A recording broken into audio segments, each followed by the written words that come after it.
Closing balance होगा 31/3/2021 का, वही as a opening balance count होगा 1 अप्रैल 2021 के लिए। ठीक है, तो यानी कि ट्रेजरी का जो आउटस्टैंडिंग बैलेंस है 1 अप्रैल 2021 का, वो हम यहाँ पर outstanding balance state treasury as on 1 अप्रैल 2021 लेंगे। बहुत सारी स्कीम्स में ऐसा देखने को आया है कि स्टेट ने एडवांस में खर्च कर दिया था, या रीइंबर्समेंट वाले केसेस हैं, उसमें जो आउटस्टैंडिंग बैलेंस है वो नेगेटिव में आ जाता है, वो नेगेटिव आउटस्टैंडिंग बैलेंस होगा। तो अकॉर्डिंगली आप outstanding balance with state treasury लिख सकते हैं। आउटस्टैंडिंग बैलेंस से सीधा मतलब ये है कि ट्रेजरी के 1 अप्रैल 21 से लेकर संडे मार्किंग डेट या 31/3/2022 विच एवर इज अर्लियर। ठीक है, तो 1 अप्रैल से लेके संडे मार्किंग डेट या 31/3/2022 विच एवर इज अर्लियर, तो जितने भी वाउचर पीएफएमएस के साथ शेयर किए गए हैं ट्रेजरी के द्वारा, उनका टोटल अमाउंट वो यहाँ पर आपको पॉपुलेट किया जाता है, दिखाया जाता है, और उसका जो है आपको बाइफर्केशन एंटर करना है सिर्फ। जैसे कि यहाँ पे 6,000 रुपए, एक एग्जाम्पल लिया हुआ है कि 6,000 रुपए पॉपुलेट होकर आए कि 6,000 टोटल ट्रेजरी ने प्री एसएनए पीरियड में खर्च किया था, उसका आपको बताना है कि उसमें से सेंटर शेयर कितना था, स्टेट शेयर कितना था। पीएफएमएस इसको वैलिडेट नहीं करेगा कि अगर आप 40 और आप 4,000 और 2,000 भरते हैं, या 3,000 और 3,000 भर देते हैं, ये आपकी ही डेटा के ऊपर रिलाय पीएफएमएस और डीओई करता है। यहाँ पर कोई भी वैलिडेशन नहीं है, कोई आपसे ये नहीं पूछेगा कि आपने 4,000 2,000 की जगह 3,000 3,000 क्यों भर दिया है। तो इसका रेशो से कोई लेना देना नहीं है। आपकी जो एक्चुअल बुक में जो था कि आपने कितना सेंटर शेयर या कितना स्टेट शेयर खर्च किया था, वही आपको यहाँ पर एंटर करना है। ठीक है, आप इस टोटल 6,000 का जो ब्रेकअप है वो आप एसएनए 10 रिपोर्ट से देख सकते हैं। जो भी आपके अमाउंट यहाँ पॉपुलेट होकर आएगा उसका ब्रेकअप जो है एसएनए 10 से वेरीफाई कर सकते हैं, एसएनए 10 रिपोर्ट से। ठीक है, नेक्स्ट जो है हमारे पास है सी, डी, ई और एफ फील्ड। ये 4 फील्ड्स हैं। ये चारों फील्ड्स डेटा एंट्री फील्ड्स हैं विदाउट एनी वैलिडेशन। तो इसमें पीएफएमएस कोई भी वैलिडेशन नहीं लगा रहा है। आप यहाँ पे 5 रुपए भर रहे हैं या 10 रुपए भर रहे हैं, पीएफएमएस उसको वैलिडेट नहीं कर सकता। तो ये आपका डेटा है, आपको भरना है और बहुत ही ध्यान से भरना है।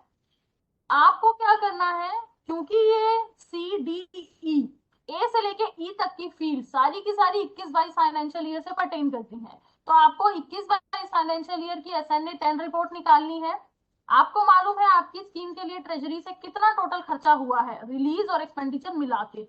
रिलीज और एक्सपेंडिचर के बीच में एक थिन लाइन डिफरेंस है। क्या है कि एक्सपेंडिचर मतलब अगर ट्रेजरी ने डायरेक्टली वेंडर को पेमेंट कर दिया है या भी डीबीटी किया है तो वो हमारा एक्सपेंडिचर कहलाता है, और अगर ट्रेजरी ने रिलीज की मतलब किसी इंप्लीमेंटिंग एजेंसी को पैसा दिया, चाहे वो एसएनए ही क्यों ना हो, तो वो रिलीज कहलाता है। ठीक है, तो रिलीज और एक्सपेंडिचर के बीच में बहुत ही थिन लाइन डिफरेंस है। अगर आप क्लियर है रिलीज और एक्सपेंडिचर को लेकर तो बहुत अच्छी बात है। अगर कहीं भी कोई मिसिंग पैरामीटर है जहां पर आप रिलीज और एक्सपेंडिचर को सेपरेटली आइडेंटिफाई नहीं कर पा रहे हैं, तो उसमें या तो आप रिलीज में उस डेटा को डाल सकते हैं या एक्सपेंडिचर में डाल सकते हैं, कोई हार्ड एंड फास्ट रूल इसके लिए नहीं।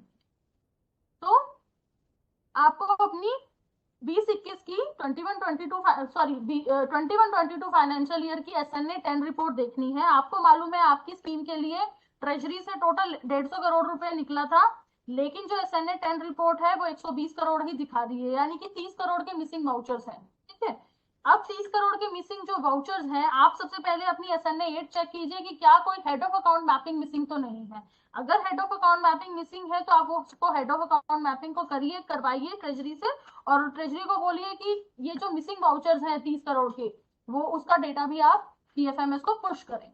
अगर ट्रेजरी ये कहती है कि हम कुछ रीजन की वजह से ये डेटा पीएफएमएस में पुश नहीं कर पा रहे हैं, रीजन कुड बी लाइक कि उन्होंने पीडी अकाउंट में ट्रांसफर किया था, दूसरा उन्होंने ट्रांसफर एंट्री से ये पैसा बुक किया था, तीसरा उन्होंने कोई ऑथराइजेशन इशू करी थी सीपीडब्ल्यूडी एंड ऑल को, चौथा उन्होंने लेटर ऑफ क्रेडिट से ये पेमेंट करी थी, तो इस कारणवश वो पीएफएमएस के साथ वो डेटा शेयर नहीं कर पा रहे हैं। तो आपको ये मालूम है कि 30 करोड़ के जो ये मिसिंग वाउचर्स है वो ट्रेजरी शेयर नहीं कर पा रहा है पीएफएमएस के साथ, तो उन वाउचर्स के रिलेटेड आपको सी या डी में उसको एंटर करना है।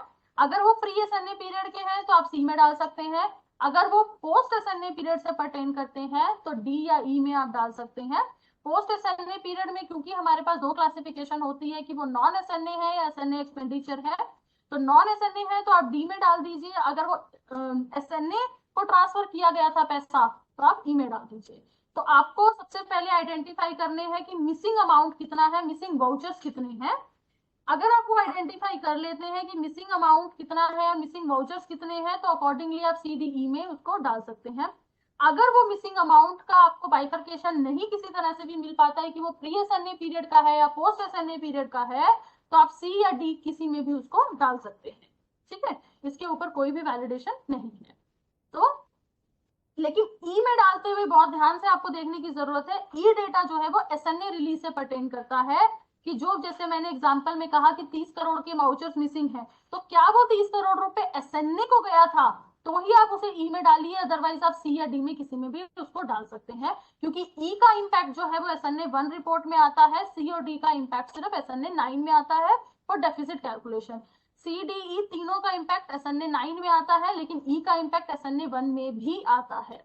तो हमारे पास कल एक केस आया था, दिल्ली से थे शायद वो लोग, तो उन्होंने एक केस रेज किया कि देखिए हमारा डेटा एसएनए 9 में तो दिख रहा है, एसएनए 1 में नहीं दिख रहा है, तो क्या हम सारा कुछ लेगेसी डेटा में डाल दें? नहीं, प्लीज ऐसा मत कीजिए।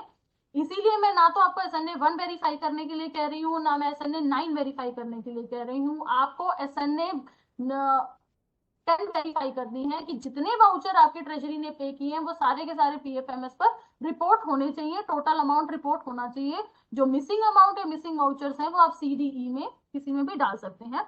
जो मिसिंग वाउचर्स हैं वो आपको डी में डालनी है या ई में डालनी है, उसके लिए आप एसएनए 1 रिपोर्ट को चेक कर सकते हैं कि एसएनए 1 रिपोर्ट में तो आ रहा है कि 50 करोड़ ही एसएनए को रिलीज गया है, जबकि 70 करोड़ आया था। सो आप उस केस में जो है ई या मतलब ई और डी में अकॉर्डिंगली देख सकते हैं। बट जो डेटा एसएनए 10 में आ चुका है, अब चाहे वो एसएनए 1 में रिफ्लेक्ट कर रहा है या नहीं कर रहा है, जो डेटा एसएनए 10 में आ चुका है उसके लिए आपको लेगेसी डेटा एंटर नहीं करना है। वो वाले वाउचर्स आपको लेगेसी डेटा में कहीं भी एंटर नहीं करने हैं। तो अगर आपका कंप्लीट डेटा एसएनए 10 में आ रहा है, इट इज बीइंग टैलीड, तो आप बाकी सब कॉलम्स में 0 डाल के इस फॉर्म को सेव कर सकते हैं। इट्स नॉट मैंडेटरी कि आपको हर में कोई ना कोई वैल्यू तो एंटर करनी ही है। आप अगर आपका कंप्लीट डेटा एसएनए 10 में रिफ्लेक्ट हो रहा है, कंप्लीट डेटा शेयरिंग है, तो आप कॉलम में 0 डालकर भी इस पेज को सेव कर सकते हैं। But page saving is a mandatory, कि आपको ये पेज सबमिट करना ही करना है। उसके बाद हमारे पास आती है एफ फील्ड। एफ फील्ड जो है, जो इसका नेम सजेस्ट कर रहा है, non SNA expenditure done by state treasury for financial year 22-23, तो ये 22-23 की फील्ड है। 22-23 के लिए आपको 22-23 की एसएनए 10 देखनी है। अब 22-23 के लिए डीओई ने एक ओएम निकाला था 2 दिसंबर का, कि जिसमें उसने डीओई ने अलाउ किया था कि आप जो है 30 नवंबर 2022 तक के नॉन एसएनए एक्सपेंडिचर पीएफएमएस पर शेयर कर सकते हैं। तो इसी के लिए ये फील्ड दी गई है कि अगर 22-23 में कोई नॉन एसएनए एक्सपेंडिचर किया है ट्रेजरी ने, जो 22-23 की एसएनए 10 रिपोर्ट में रिफ्लेक्ट नहीं कर रहा है, तो आप उसको एफ फील्ड में डाल सकते हैं। और वो एक्सपेंडिचर जो है वो 30 नवंबर से पहले के ही होने चाहिए, 30 नवंबर के बाद के नहीं होने चाहिए। मैं अब दोबारा रिपीट कर देती हूँ, आप अगर कोई ऐसा नॉन एसएनए एक्सपेंडिचर 22-23 में ट्रेजरी ने किया है जो एसएनए 10 में नहीं दिखाई दे रहा है, और वो 30 नवंबर 2022 से पहले का है, तो वो आप एफ फील्ड में एंटर कर सकते हैं। ठीक है, ये तो जो ए से लेके एफ तक की फील्ड है वो ट्रेजरी डेटा को डिनोट करती है, ट्रेजरी रिलीजेस को डिनोट करती है, ट्रेजरी एक्सपेंडिचर को डिनोट करती है। ए से लेके ई तक की फील्ड में एजेंसी के खर्चे को नहीं पूछा जा रहा है। अगर ट्रेजरी ने किसी इंप्लीमेंटिंग एजेंसी को दिया और इंप्लीमेंटिंग एजेंसी ने आगे कितना खर्चा किया, ये आपसे कोई नहीं पूछ रहा है इस लेगेसी डेटाबेस में। ठीक है, और एसएनए ने कितने खर्चे किए प्री एसएनए पीरियड में, कई स्कीम्स में क्या है कि वही एजेंसी नोडल एजेंसी थी और वही एजेंसी पोस्ट एसएनए में एसएनए कहलाई है, तो उन एजेंसियों का प्री एसएनए पीरियड का खर्चा आपसे नहीं पूछा जा रहा है। ए से लेके ई तक की फील्ड में आप एक्सपेंडिचर रिलीज में कंफ्यूज मत होइए, ये सिर्फ ट्रेजरी से जो पैसा निकला है उस स्कीम के लिए, चाहे किसी भी पर्पस के लिए निकला हो, उस स्कीम के लिए जो भी पैसा ट्रेजरी से निकला है, ये सिर्फ उसी का ब्यौरा है, और वो भी तब जब वो एसएनए 10 में ना रिफ्लेक्ट कर रहा हो। अगर वो ऑलरेडी एसएनए 10 में रिफ्लेक्ट कर रहा है तो आपको यहाँ पर नहीं डालना है। फिर उसके बाद आती है हमारी जी और एच फील्ड, जो एसएनए अकाउंट से पर्टेन करती हैं। जी फील्ड में क्या है, opening balance in SNA account as on SNA marking date. उसमें क्या है कि एसएनए जब मार्क हुआ तो उसके अकाउंट में कितना पैसा था, प्लस जो चाइल्ड एजेंसीज ने उसको रिटर्न किया इन एसएनए अकाउंट, प्लस जो आउट ऑफ पीएफएमएस उसके पास क्रेडिट आया 21-22 में, अगर कोई भी क्रेडिट आया है, वो सारा का सारा पैसा इंक्लूड करके आपको ओपनिंग बैलेंस में डालना है। ओपनिंग बैलेंस में मैं फिर से रिपीट करती हूँ क्या क्या आएगा कि एसएनए जब मार्क हुआ तो एसएनए के अकाउंट में कितना पैसा था, प्लस जो चाइल्ड एजेंसीज ने वापस किया वो पैसा, plus out of PFMS route होके कोई भी पैसा एसएनए में पहुंचा है वो, ये तीनों अमाउंट को ऐड करके आपको यहाँ पे एंटर करना है। कई लोगों का ये सवाल होता है कि चाइल्ड एजेंसी से पैसा जो है वो 22-23 में आया था, 21-22 में नहीं आया था वापस, तो उस केस में हमें क्या वो ओपनिंग बैलेंस में लेना है या नहीं लेना है? डेफिनेटली आपको उसे ओपनिंग बैलेंस में लेना पड़ेगा, क्योंकि जो एसएनए मॉडल है वो क्या कहता है, 1 एसएलएस 1 एसएनए। तो चाहे हम उसको एसएलएस का बैलेंस कहें, चाहे हम उसको एसएनए का बैलेंस कहें, is one and the same, ठीक है। तो चाइल्ड एजेंसी से जो रिफंड आया है, चाहे वो 21-22 में ही आ गया था या 22-23 में जाकर आया है, वो आपको ओपनिंग बैलेंस में ही डालना है और कोई ऑप्शन नहीं है उस डेटा को एंटर करने का, ठीक है। लास्ट हमारी फील्ड है एच फील्ड। एच फील्ड क्या दिखाती है कि एसएनए के पास जब पैसा लैंड हुआ, एसएनए ने एलोकेशन किया चाइल्ड एजेंसीज को, चाइल्ड एजेंसीज ने खर्चा किया और वो सारा खर्चा जो है एसएनए 1 रिपोर्ट में दिखाई देता है। अब क्या है, कुछ ऐसे हमारे पास केसेस आए कि due to lack of understanding agencies ने, एसएनए एजेंसी ने चेक डीडी के थ्रू आउट ऑफ पीएफएमएस पैसा खर्च कर दिया, अब वो पीएफएमएस पर नहीं रिकॉर्ड हो सकता। तो उस केस में अगर वो 21-22 में कुछ इस तरह से कुछ हुआ है कि जहां पर एसएनए अकाउंट से चेक डीडी के थ्रू खर्च हो गया पैसा जो पीएफएमएस पर रिपोर्ट नहीं हो पा रहा है, तो उसके लिए आप वो वाला अमाउंट एच फील्ड में एंटर कर सकते हैं। तो जी और एच फील्ड एसएनए के खर्चों के बारे में है। अगर जो किया हुआ खर्चा है वो एसएनए 1 रिपोर्ट में रिफ्लेक्ट कर रहा है तो आपको एच फील्ड में कुछ नहीं डालना है। अगर जो किया हुआ खर्चा है वो एसएनए 1 रिपोर्ट में रिफ्लेक्ट नहीं कर रहा है, उसका कारण ये हो सकता है कि चेक डीडी के थ्रू खर्च हो गया है जो पीएफएमएस पर रिपोर्ट नहीं हो पा रहा है और वो 21-22 से पर्टेन करता है, तो आप उसको एच फील्ड में डाल सकते हैं। ये सारी एंट्रीज करने के बाद एसएसएम को ये पेज सेव करना है। उसके बाद ये state finance department SFD user के पास जाएगा, जो फर्दर अगर एसएफडी उसको अप्रूव करता है वो पीडी के पास जाएगा। अगर इनमें से कोई भी उसको रिजेक्ट कर देता है पेज को, तो एसएसएम को पूरा डेटा दोबारा एंटर करना पड़ता है, ठीक है। इसमें 2-3 वैलिडेशंस हैं।